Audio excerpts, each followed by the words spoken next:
Obrigado, prefeito. Bom dia a todos. Eu queria inicialmente saudar o presidente da SP Parcerias, o Guilherme, secretário de governo, Edson Aparecido, presidente da Coab, meu parceiro Xará João Cury, dizer ao prefeito da alegria da gente poder estar no dia de hoje para fazer um anúncio que não é só histórico, mas é inovador, né? A Prefeitura de São Paulo, através do programa Pode Entrar, teve a ousadia de inovar na forma de produção de unidade habitacional na cidade, de maneira que surpreendeu a todos, até porque era algo novo, né? Nunca ocorreu no Brasil nenhuma ação de modalidade onde o poder público tivesse a possibilidade de adquirir direto da iniciativa privada unidades habitacionais para ofertar para o cadastro municipal de pessoas que aguardam uma unidade habitacional. Até então, no Brasil, esse procedimento se dava da forma tradicional, onde a prefeitura tinha que adquirir o terreno, depois ela tinha que licitar o projeto executivo, depois ela tinha que aguardar a aprovação desse projeto na Secretaria de Licenciamento, depois tinha que licitar a obra para contratar a construtora, para depois você iniciar a obra e contando aí pelo menos 18 meses sem nenhuma intercorrência para essa obra ser entregue.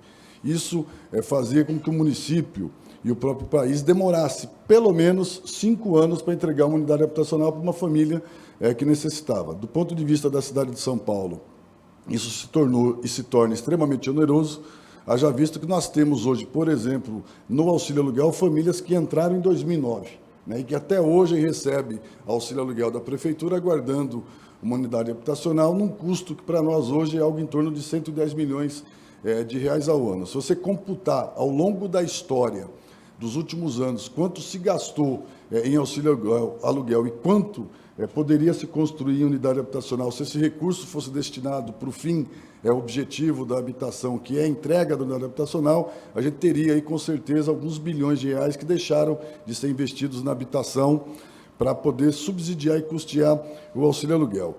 Com essa inovação, a Prefeitura de São Paulo, além de dar um exemplo para o Brasil, ela cria uma modalidade que, além de garantir a unidade habitacional para a população que não tem acesso ao crédito, porque é esse efetivamente o cliente da Prefeitura, né, vamos dizer assim, a pessoa que não consegue fazer um financiamento, que tem dificuldade em provar a sua renda formal, né, que não tem renda formal, que não consegue acessar o crédito no banco, hoje tem a possibilidade, através do programa Pode Entrar, financiar com a própria Coab, mesmo não tendo os requisitos oficiais que se exigiriam para que ela tivesse um financiamento bancário.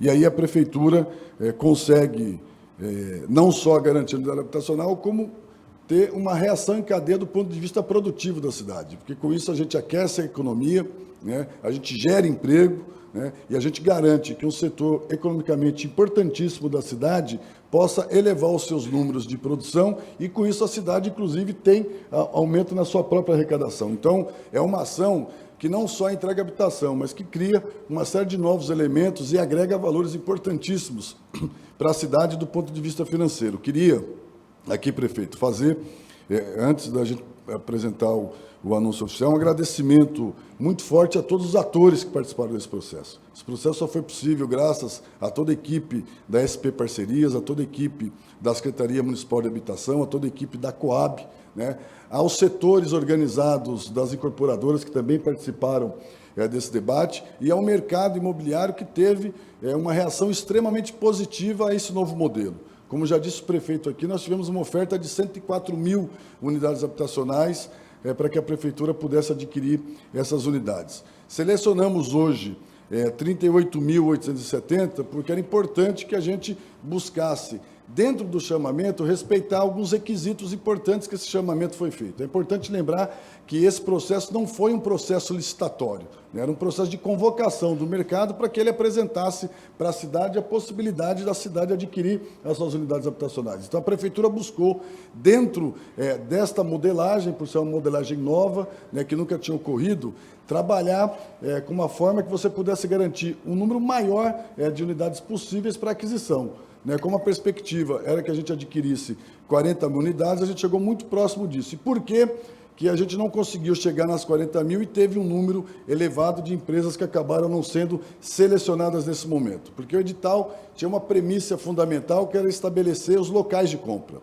Nós dividimos a compra por região, 8 mil por cada região, priorizando de forma absoluta a aquisição de unidades que estivesse dentro do eixo estruturado. Né? O que é considerado para a Prefeitura o eixo estruturado? Aquilo que está no plano diretor, né? Que os empreendimentos estivessem dentro do que estabelece o plano diretor, para que ele pudesse apresentar sua proposta no eixo estruturado. E se a gente não alcançasse a quantidade de unidades necessárias dentro do eixo, a Prefeitura adquiriria esses imóveis, respeitando as especificações técnicas fora do eixo. Então, você tinha duas possibilidades das empresas apresentarem propostas para o município. Se ela tivesse um empreendimento dentro do eixo, esse teria prioridade absoluta de contratação, desde que respeitasse os requisitos técnicos, e se ela tivesse um empreendimento licenciado ou licenciar fora do eixo, ele seria contratado caso a gente não alcançasse o número estabelecido dentro do eixo.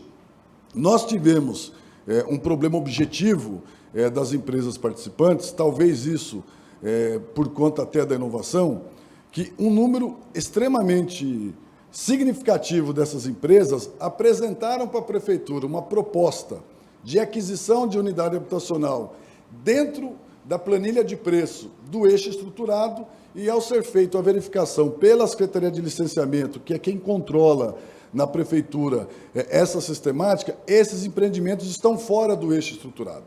Então, esses empreendimentos que apresentaram a proposta para o município para a contratação do seu empreendimento dentro do eixo estruturado, e que, quando foi verificado qual é, de fato, a localização dele, dentro do GeoSampa, naquilo que é estabelecido pelo plano diretor, o empreendimento está fora do eixo. Alguns, inclusive, numa metragem muito pequena. Nós tivemos aí empreendimentos que estavam fora do eixo por conta de 100 metros, 200 metros, mas do ponto de vista objetivo do edital, ele não poderia se enquadrar dentro do eixo estruturado, por isso que essas empresas não foram selecionadas, né? Acho que esse anúncio do prefeito aqui, ele não é só importante do ponto de vista numérico, ou seja, que a gente vai ter a possibilidade em breve de adquirir mais 20 mil unidades habitacionais, como também permite que essas empresas que demonstraram interesse absoluto em vender suas unidades para a Prefeitura, mas que acabaram fazendo a proposta no local errado, e com isso fica impossibilitado que a Prefeitura faça uma correção, porque é um erro insanável. Por que é um erro insanável? Porque a tabela que a gente utilizou de preços para compra no eixo estruturado é um, a tabela de preço que a gente utilizou para a compra do eixo não estruturado é outro. Né? O fato de se utilizar tabelas diferentes impede que a Prefeitura possa tentar corrigir o erro feito pelos empreendedores, tendo em vista que seria necessário alterar o preço. Com isso, feriria de tal forma o chamamento que poderia causar possível questionamento. Né? Então, a gente fez por opção, neste momento, de fazer a não seleção dessas empresas para a segunda etapa, porque é importante ressaltar também que aqui a gente supera a primeira etapa, né? As 38.870 estão aptas a participar do segundo processo, que é o processo de habilitação, né? Para que elas entreguem os documentos necessários agora, para que comprove a aptidão efetiva, para que ela possa ser contratada, para que a gente possa ir para a terceira etapa, qual seja, após a finalização do segundo processo de habilitação, a gente vai encaminhar para o Tribunal de Contas a relação de todas as empresas que estão habilitadas de forma objetiva, em condições concretas de assinatura de contrato, para que possa ter o referendo do Tribunal de Contas e, consequentemente, a Prefeitura assine imediatamente o contrato com aquelas que estão com o alvará de construção prontos, para que se inicie a obra, e a partir daí elas terão 24 meses para entregar esses empreendimentos, lembrando, como já disse o prefeito aqui, como a gente já sabe qual é o público que vai ser atendido, prioritariamente aquele público que está no auxílio aluguel, e com isso a gente zera o auxílio aluguel, as famílias serão selecionadas previamente e terão conhecimento, inclusive, de qual empreendimento e aonde ela irá morar futuramente, podendo, inclusive, criar uma comissão entre os moradores para acompanhar a evolução da obra e, eventualmente, até dar sugestões, se assim necessário. Então, eu quis fazer esse histórico preliminar aqui, prefeito, porque acho que é importante resgatar, né, todo esse esforço que está sendo feito de forma objetiva da Prefeitura para atuar numa área que é extremamente preocupante para a cidade, que é a falta de unidade habitacional. A gente tem Secretário João, você vai passar aqui a apresentação, mas eu queria aproveitar e fazer uma colocação que é muito, mas muito importante para todos vocês. Ontem eu falei com a presidente da Caixa, a doutora Maria Rita, ela estará comigo na sexta-feira, só reafirmando de que todas as unidades habitacionais adquiridas pela Prefeitura de São Paulo terão a avaliação da Caixa.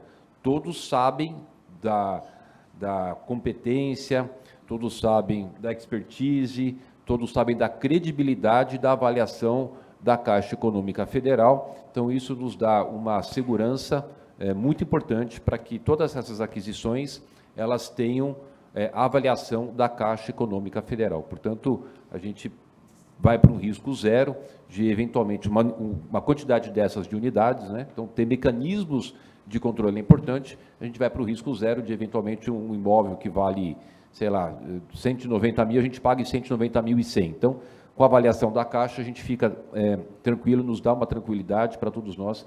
Eu acho que era algo fundamental. Inclusive, ontem falei com a presidente da Caixa, Maria Rita, e isso foi um dos temas que eu fui tratar em Brasília com o ministro Padilha, para a gente poder firmar esse convênio com a Caixa Econômica Federal, e ela estará aqui comigo sexta-feira. Então, só reafirmando que aquilo que a gente já tinha planejado está concretizado com a avaliação da Caixa, segurança no valor que a gente vai pagar das unidades habitacionais. Era importante, João, colocar isso. Perfeito. Cadê o a apresentação, Sérgio? Vamos lá, começando pela Zona Leste. Tá? Na Zona Leste, nós tivemos 13 propostas selecionadas, com uma contratação, potencial de contratação de 9.173 unidades habitacionais, com um investimento de 1 bi 24 milhões e 600 mil reais. Estou aqui desconsiderando o 0,24,82, tá? Só para a gente arredondar.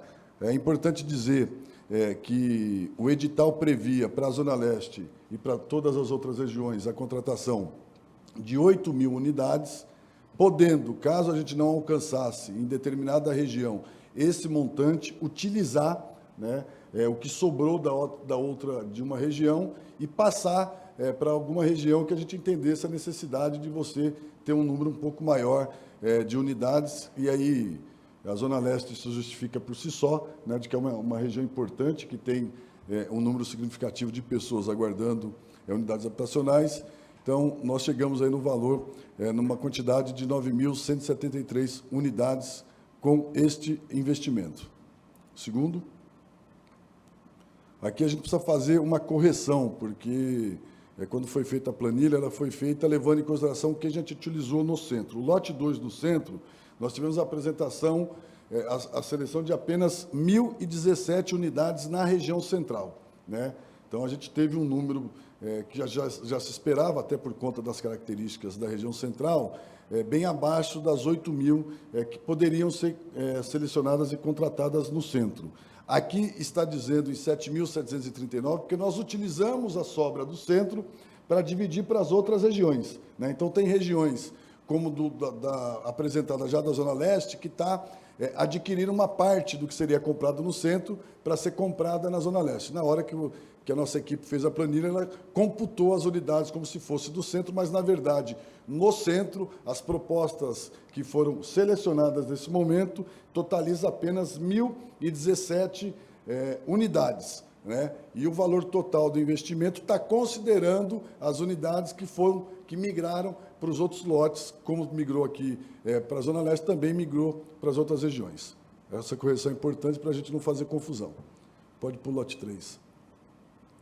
Zona Norte, foram 15 propostas selecionadas, nós temos um potencial lá de contratação de 7.702 unidades, com um investimento de 1 bi 447,209.